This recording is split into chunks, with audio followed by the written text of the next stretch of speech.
Doctor yes Chandramouli గురువర్యులు చేసిన సేవలు మరువలేము అని సింగిరికొండ మాధవ్ శంకర్ గుప్తా అన్నారు. వరంగల్ జిల్లా నర్సంపేట శ్రీ ధర్మశాస్త్ర అయ్యప్ప స్వామి దేవాలయంలో ఈరోజు శ్రీమాన్ శ్రీ వెంకటేశ్వర శర్మ గురుస్వామి గారి తండ్రి బ్రహ్మశ్రీ డాక్టర్ ఎస్ చంద్రమౌళి గురువర్యులు స్మృతాంజలి సందర్భంగా అయ్యప్ప దేవాలయం ఆధ్వర్యంలో చిత్రపటానికి పూలమాలలు వేసి ఘనంగా నివాళులు అందజేసి అన్నదాన కార్యక్రమం ప్రారంభించారు. ఈ కార్యక్రమంలో ఆలయ కమిటీ మరియు గురుస్వాములు, నర్సంపేట పుర ప్రముఖులు తదితరులు పాల్గొన్నారు.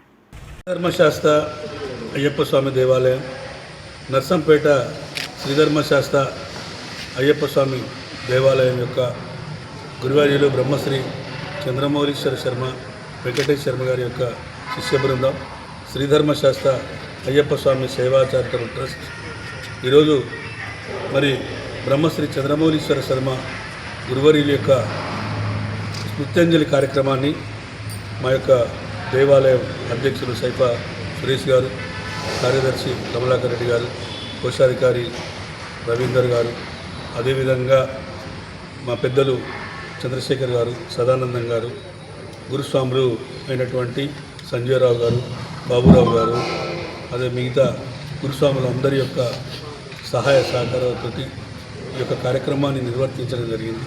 భక్తులందరికీ కూడా నమస్సుమాంజలు. మన నర్సంపేట అయ్యప్ప స్వామి దేవాలయ పూజా విధాన రూపశిల్పి అయినటువంటి గురువర్యులు వెంకటేశ్వర శర్మ గారి యొక్క తండ్రి అయినటువంటి బ్రహ్మశ్రీ చంద్రమౌళీశ్వర శర్మ గారి యొక్క ఈ యొక్క స్మృత్యంజలి కార్యక్రమాన్ని నిర్వర్తించడం జరిగింది.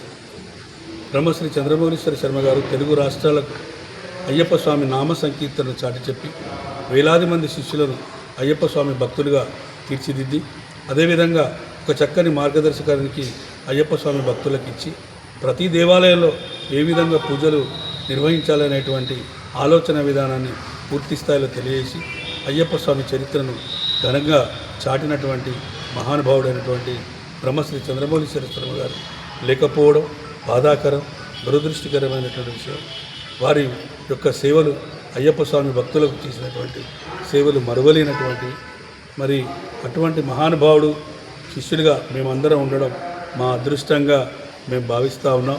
కాబట్టి ఏ లోకాల ఉన్న వారి యొక్క ఆశీస్సులు మా అందరిపైన ఉండాలని, వారు మాకు మార్గదర్శకుడై వారి యొక్క ఆలోచన విధానాన్ని అయ్యప్ప నామ సంకీర్తనను మా యొక్క ఆలయ కమిటీ ద్వారా పూర్తి స్థాయిలో ముందుకు తీసుకుపోతామని, వారి ఆత్మకు శాంతి కలగాలని, మరి ఈరోజు వారి జ్ఞాపకార్థంగా మా యొక్క గొప్పగా నిర్వహించేటువంటి భజన మండలి వారి చేత అయ్యప్ప స్వామి నామ సంకీర్తన కార్యక్రమాన్ని స్మృత్యంజలి భాగంగా నిర్వహించడం జరిగింది. అదేవిధంగా మరి సుమారు 1200 మందికి సరిపోయే విధంగా నర్సంపేటలో మహాన్నదాన కార్యక్రమాన్ని కూడా చేపట్టడం జరిగింది. కాబట్టి ఎంతోమంది భక్తులందరూ కూడా ప్రియమైనటువంటి గురువర్యులు బ్రహ్మశ్రీ చంద్రమౌళీశ్వర శర్మ గారి యొక్క లోటు వారి లేని లోటు మాకు స్పష్టంగా ఉన్నది. అయినప్పటికీ వారి ఆశీస్సులతోటి వారి సంకల్పాన్ని మేమందరం కూడా చిత్తశుద్ధితో నెరవేర్చడానికి ముందుకు వెళ్తామని మీ యొక్క మీడియా మిత్రుల ద్వారా తెలియజేసుకుంటున్నాను. స్వామి శరణం, అయ్యప్ప శరణం. మరిన్ని అప్డేట్స్ కోసం మా ఛానల్ని సబ్స్క్రైబ్ చేయండి.